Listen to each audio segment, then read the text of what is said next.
नमस्कार दोस्तों। तो दोस्तों, ये एक सत्य घटना है जो कि सन 2010 के आसपास की है। एक परिवार में पिता की बेटी विवाह के योग्य हुई। परिवार वालों को उस बेटी के विवाह के लिए बहुत प्रस्ताव मिल रहे थे, जिन्हें परिवार वाले कुछ वजहों से कुछ प्रस्तावों को नामंजूर कर देते थे और कभी-कभी कई लोग उन्हें स्वीकार नहीं करते थे। इस प्रकार धीरे-धीरे समय व्यतीत होता जा रहा था। एक दिन उदास होते हुए पिताजी ने अपनी बेटी से कहा, बेटी, कहीं तो हाँ कर लो। इतने सारे प्रस्ताव में तुम्हें कोई भी पसंद नहीं आ रहा है। अब बेटी तो भगवान भोलेनाथ की भक्त थी, उन्हें ही मानती, उन्हें ही पूजती थी और उन पर बहुत विश्वास करती थी। सब कुछ भगवान पर ही छोड़ रखा था। तो बेटी ने कहा, पिताजी, क्यों चिंता करते हो? भगवान भोलेनाथ बैठे हैं ना, वो जहाँ चाहेंगे वहाँ करा देंगे। बेटी का तो भगवान भोलेनाथ में अटूट विश्वास था, सब कुछ वही संभालेंगे। बेटी की ऐसी बातें सुनकर पिताजी कहने लगे, पर भगवान जी कब भला करेंगे तुम्हारा? कितना समय निकलता जा रहा है, तुम्हारी उम्र भी बढ़ती जा रही है। अब तो अपने परमात्मा से कहो कि वो तुम्हारा विवाह जल्दी करा दे। तब वो हंसकर कहने लगी, अरे सब उनके हाथ में है, जिस दिन कराना चाहेंगे उस दिन करा देंगे। पिताजी, आप चिंता नहीं किया करो। रात्रि में अपनी बेटी की ये बात सुनकर वो सोने चले गए। दूसरे दिन जब वे अपनी दुकान पर गए, तब एक बिचौलिया जो विवाह के संबंध कराता था, वो उनके पास आकर कहने लगा, अरे श्रीमान जी, उदास क्यों होते हो? मैं तुम्हारी बेटी के लिए एक अच्छा प्रस्ताव लेकर आया हूँ। तुम्हारे पड़ोस में ही एक अच्छा संपन्न परिवार रहता है, बढ़िया परिवार है, अच्छे लोग हैं। उनका लड़का भी बड़ा सुंदर और सुशील है। उसके साथ तुम अपनी बेटी का विवाह करा सकते हो। उसकी बातें सुनकर लड़की के पिताजी प्रसन्न हो गए। श्रीमान जी ने उस लड़के की जन्म कुंडली अपने हाथ में ली और रात्रि के समय घर आ गए। घर आकर अपनी धर्मपत्नी से कहा, आज मुझे अपनी बेटी के लिए अच्छा प्रस्ताव आया है और मुझे तो वो स्वीकार है। एक बार तुम भी देख लो। धर्मपत्नी ने लड़के वालों का नाम सुना तो उसने बिना कुछ सोचे ही हाँ कर दी। प्रातः काल हुआ। पिताजी ने अपनी बेटी से कहा, तुम्हारे लिए एक बड़ा योग्य रिश्ता आया है। हमारा तो विचार है शादी का और हमने तो हाँ भी कर दी है। अब तुम्हें भी हाँ करनी है। बेटी कहने लगी कि सब भोले नाथ के ऊपर है, जैसा उन्हें मेरे लिए अच्छा लगेगा वो वैसा ही करेंगे। अब पिताजी सोचने लगे कि बेटी ने तो हाँ कर दी है। बेटी ने पुनः कहा, सब भोलेनाथ जी के हाथ में है, जैसा उन्हें मेरे लिए अच्छा लगेगा वो वैसा ही करेंगे। अपनी बेटी की ये बात सुनकर श्रीमान जी दुकान आ गए। दुकान पर आकर उन्होंने उस व्यक्ति को फ़ोन किया जिन्होंने कल उन्हें ये प्रस्ताव दिया था और उनसे कहने लगे, हमारे घर वाले सभी सहमत हैं। आप तो इस रिश्ते के लिए हाँ कह दीजिए। हम कल जाकर उनसे मिलकर आएंगे। अब जो मध्य का व्यक्ति था वो भी प्रसन्न होकर कहने लगा, सामने वालों ने भी प्रस्ताव स्वीकार कर लिया है। आप कल शाम के समय अपनी बेटी को मिलाकर आइएगा। इस प्रकार एक दूसरे से मिलने के लिए कल का समय निश्चित हो गया। अब श्रीमान जी रात्रि को अपने घर आए। घर आकर अपनी बेटी से कहा, कल शाम के समय हमें लड़के को देखने चलना है। अब बेटी का मन थोड़ा उदास था। पिताजी ने पूछा, बेटी क्या हुआ? बेटी कहने लगी, पता नहीं पिताजी, आप बहुत जल्दी कर रहे हैं।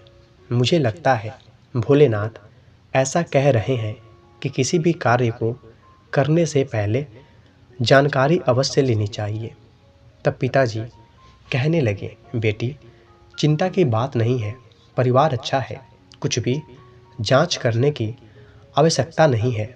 बेटी ने पुनः कहा, 2-3 दिन रुक जाते हैं, एक बार उनके बारे में, उनके व्यवहार बर्ताव के बारे में पता कर लेते हैं, फिर आगे बढ़ेंगे।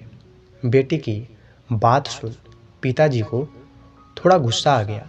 गुस्से में झंझलाते हुए कहने लगे, हर काम में तुमको यही बातें होती हैं, कभी तो तुम खुद मना कर देती हो और कभी कुछ ऐसा नाटक कर देती हो जो रिश्ते की बात ही खत्म हो जाती है। बेटी उदास होकर अपने कमरे में चली गई। प्रातःकाल हुआ। श्रीमान जी रोज की तरह अपनी दुकान पहुँचे। दुकान पर शिव जी की पूजा कर रहे थे।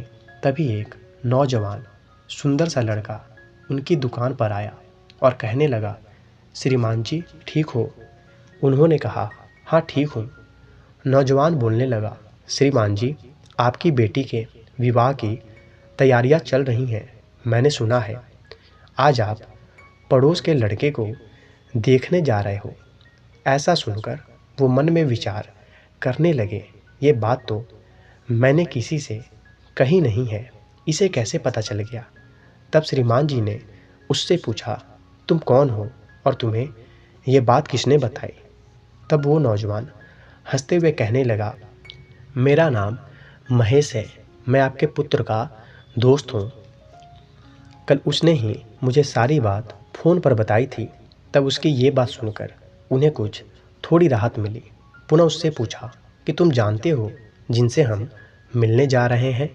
तब महेश कहने लगा, श्रीमान जी सच्ची बात तो ये है कि वो परिवार दिखने में तो थोड़ा अच्छा है, पर उनके ऊपर कुछ आपराधिक केस भी चल रहे हैं। देखने की तो बातें अलग हैं, पर जो सच्चाई है वो बिल्कुल अलग है। उनके परिवार के ऊपर थोड़ा कर्जा भी चढ़ा हुआ है और लड़का जितना सुशील दिखता है उतना है नहीं। अब महेश की ऐसी बातें सुनकर उनका मन भयभीत होने लगा। तब उन्होंने बोला, तुम कहना क्या चाहते हो? तब महेश कहने लगा, मेरा तो यही विचार है कि आप इस रिश्ते को समाप्त कर दो। तब फिर उन्होंने कहा, फिर दूसरा रिश्ता कहाँ से आएगा? तब वो हंसते हुए कहने लगा, आपकी बेटी तो भगवान शंकर को मानती है ना, वहीं उसका रिश्ता करा देंगे, आप क्यों चिंता करते हो? इस प्रकार वो हंसते हुए बातें कर उनकी दुकान से बाहर चला गया। थोड़ी देर बाद जब उनका पुत्र दुकान पर आया, पुत्र ने अपने पिताजी को दुखी देखकर पूछा, पिताजी क्या हुआ? तब पिताजी ने उसे सारी बात बताकर कहा कि तुम्हारा दोस्त आया था, वो मुझसे कह कर गया जिस लड़के को तुम देखने जा रहे हो वो अच्छा नहीं है। तब बेटा पूछने लगा, मेरा कौन सा दोस्त आया था और मैंने तो किसी दोस्त से कोई बात नहीं की है।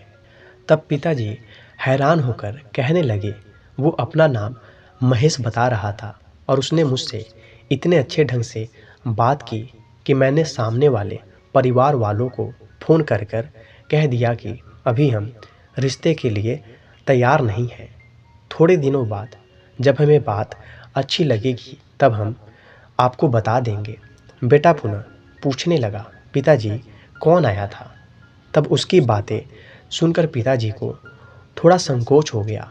वो रात्रि के समय अपने घर आए और अपनी बेटी से कहा, बेटी आज कोई लड़का मेरे पास आया था, उसने मुझे कहा कि जिन परिवार वालों से तुम बेटी का रिश्ता जोड़ना चाह रहे हो उनके विषय में जानकारी अवश्य निकाल दो, उनके ऊपर थोड़े आपराधिक केस भी हैं।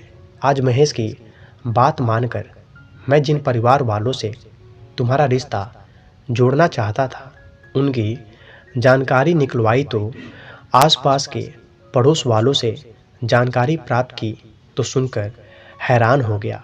हकीकत में उनके ऊपर तो कई आपराधिक केस थे, पैसों का कर्जा भी उनके ऊपर चढ़ा हुआ था। अब महेश की बात सुनकर उन्हें बड़ी हैरानी हो गई। वो बताना चाहते थे, पता नहीं वो कौन नौजवान था जो उन्हें तुम्हारे विषय में सचेत करके चला गया। तब बेटी हंसते हुए कहने लगी, पिताजी आप उसे पहचान ही नहीं पाए। वो और कोई नहीं, महेश का अर्थ होता है जो भगवान सर्वोच्च है, जिसका सभी में सबसे ऊंचा स्थान है। महेश का अर्थ होता है भगवान शंकर, शिव जी। वो भगवान शंकर ही नौजवान का रूप बना मेरा भला करने आए थे। अपनी बेटी की ये बात सुनकर पिताजी को बड़ी हैरानी हो गई। आज भी जब उनको वो बात याद आती है तो उनकी आंखें आंसुओं से भर जाती है। तो किस प्रकार भगवान अपने भक्तों की लाज रखते हैं, किस प्रकार उस बेटी का परमात्मा ने स्वयं आकर कल्याण किया। तो दोस्तों, अगर आपको ये शिव जी की सच्ची कहानी पसंद आई हो तो इस वीडियो को लाइक करें, कमेंट में हर हर महादेव जय भोलेनाथ लिखें और इस चैनल को सब्सक्राइब करके बेल आइकन को प्रेस ज़रूर करें। धन्यवाद।